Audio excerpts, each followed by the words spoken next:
Welcome back. AJ, let's talk sports. What's going on, man?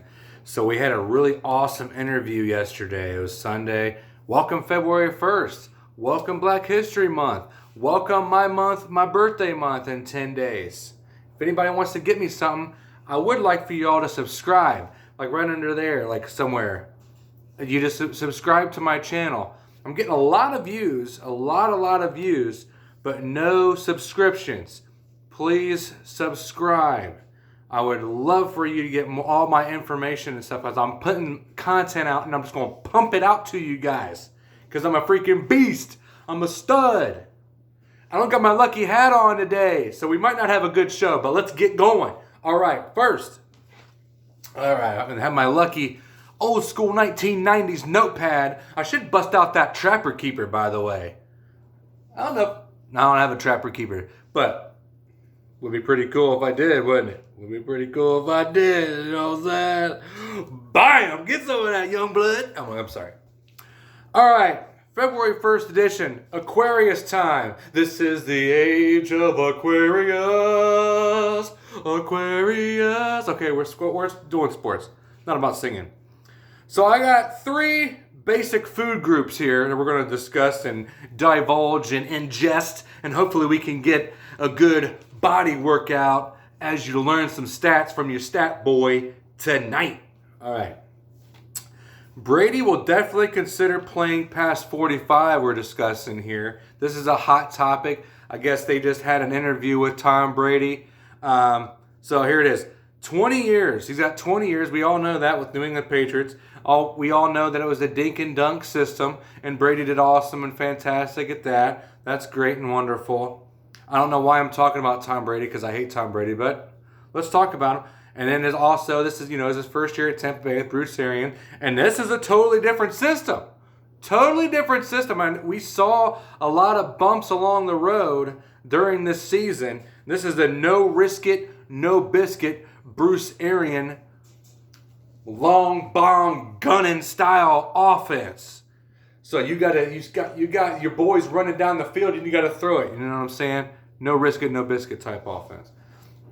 How many passing yards did Tom Brady have this year? I'm glad you asked. You should know this. All y'all are probably Tom Brady lovers anyway. 5,493 passing yards. That's the 5th most in his entire career. Let me repeat that. 5,493 passing yards, 5th most in his entire career. That's pretty impressive. Now, say what you want to say about Tom Brady, the GOAT, G-O-A-T, GOAT, GOAT, GOAT. All right, so I sound like a daggone Tom Brady lover over here, but we'll get to the Chiefs here in a second. So, 34 completions on passes over 20 or more air yards was the most in the league this season and the most in his career. 34 completions, 20 plus or more yards in the air. Most in his entire career. Now we're going to talk. We're done with Tom Brady. Next, Green Bay Packers GM. We're going to go quick here because I always talk and ad lib like crazy. We're just having a real quick show. I was real busy today. Actually, trying to finishing laundry up. So we got the Green Bay Packers GM. There's a lot of talk. I know we talked about this yesterday in the show. Ed Cole. I'm going to try to see if I can get him on my show regularly, and I'll be on his show regularly. We'll see what happens. I have to contact him. So, hey, Ed Cole, if you're watching this, contact me, or I'll contact you. It's no big deal. All right.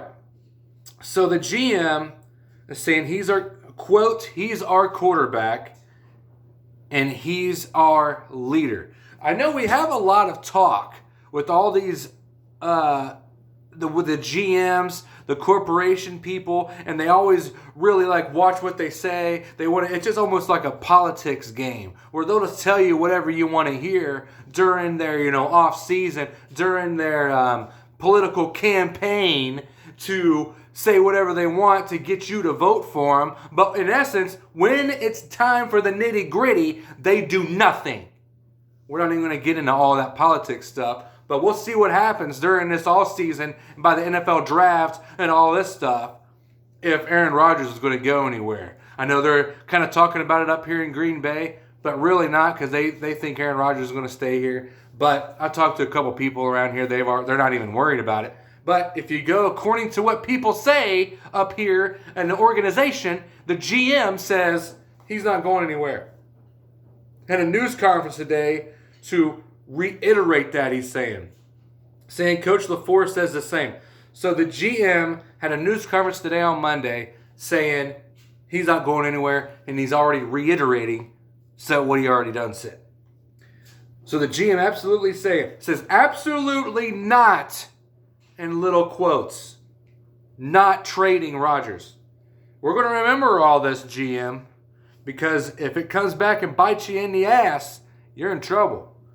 We're going to get rid of you. Green Bay's going to get the team, not the players, but the people that live in Green Bay, they're going to boot your ass out of here if you're lying. I'll tell you that much for a fact. Because what is it? Green Bay Packers organization is the only organization that's owned by the people that live in Green Bay.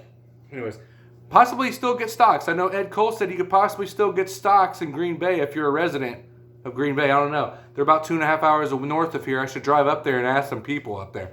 That would be really fun. I should drive up there, have like a live interview with different people, or editing if I knew how to do video editing and stuff like that. Maybe I should ask Ed Cole about it. Send him some of my stuff and when we can do some video editing stuff and have live in-person Green Bay Packers stockholders on the streets. Anyway, so the GM absolutely not trading Rodgers. Rodgers under contract through 2023, I have written down.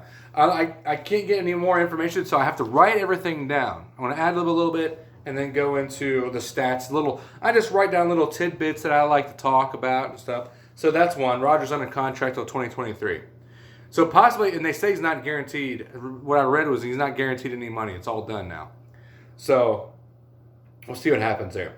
Now let's look at the Super Bowl 55. I know I told you we were going to talk about Super Bowl 55 probably consistently till the game. It's this Sunday at 6:30. Really excited about it again. Frank's Red Hot Chicken Dip. If you haven't had it, go get it. And again, I don't get paid for saying that. I just like Frank's Red Hot Chicken Dip. Anyway, I always have Frank's Red Hot on me at all times. Always. Even though Eli Manning made a commercial about him having Frank's Red Hot, bet he's getting paid a lot of money for that. But Eli Manning, you suck. You suck. What was the statistics on the passing yards that my boy looked up yesterday? He only had 57? Not even probably that. 47 passing yards or something his entire career, around about there, Eli Manning. Eli, the only reason why you're even relevant in a room is because your big brother dominated. Other than that, you're nothing. I don't even think you should be in the Hall of Fame. Stephen A. Smith, you're a bum because you don't know what you're talking about. Phillip Rivers deserves to be in the Hall of Fame. Here I go ad-libbing again. Super Bowl 55. Mahomes and Kelce connection. We're going to go over a little bit of a Mahomes and Kelce connection. The best, they say it's the best of its time. As I look down here, no, I don't need Tony Kornheiser to look at my glasses because your boy's got contacts. Anyway, all-time playoff stats. This is all-time playoff stats. Gronk is first, but again, Gronk has been playing for a lot more longer than Travis Kelce. And Kelce is second on all of these lists. Receptions. Gronk number 1. Who's number 2? Kelce number 2. Receiving yards. Gronk number 1. Travis Kelce number 2. Reception touchdowns. Gronk number 1. Kelce number 2. But Kelce hasn't even been playing not even half the years that Gronk has. So Kelce's going to dominate that stat here in the next few seasons. He'll probably pass it in the next year or two. I'm just telling you. So Gronk and Kelce 1 and 2. I got to give it though. Gronk was probably one of the first ones to come out and change the whole tight end aspect. I know Tony Gonzalez, big boy Tony, was doing really good back in the day. Kansas City Chiefs, though. We gotta get some love for Tony Gons. How you say, T-Gon? Yo, what up, T-Gon? Anyway, so over the past 3 seasons, including the playoffs, This Mahomes and Kelce combo, right? The connections, 33 touchdown passes. That's most by far by the past 3 seasons. Most by far. No one even comes close. So Kelce, first NFL tight end to have 5 straight 1,000-yard seasons. And set the single season record for receiving yards by a tight end this season with 1,416 receiving yards. Receiving yards, my bad. I can't even read my own writing. If you can see my writing right here, it's like chicken scratch. I should have been a freaking doctor. But again, let me go this again. This is really cool. A little awesome stat. Where's my little stat thing behind me? Like, you know how Around the Horn does. Woody Page, I got you. I see you, little Denver man. Woody Page said a little crap about, he said something on me on Twitter a little bit ago, the other day. I'm coming after you, Woody Page. Even though I like you, you're like one of my favorites. Woody Page and Tim Kalishaw for Dallas. You two are my favorites on the Around the Horn. Love you guys. Anyways, so Kelce, first NFL tight end to have 5 straight 1,000-yard seasons. First one ever. And set the single season record for receiving yards by a tight end this season with 1,416 receiving yards. Crazy. Now that was it. That's all my stats that I have for the day. Love you guys and God bless. Don't forget to tip your waitress.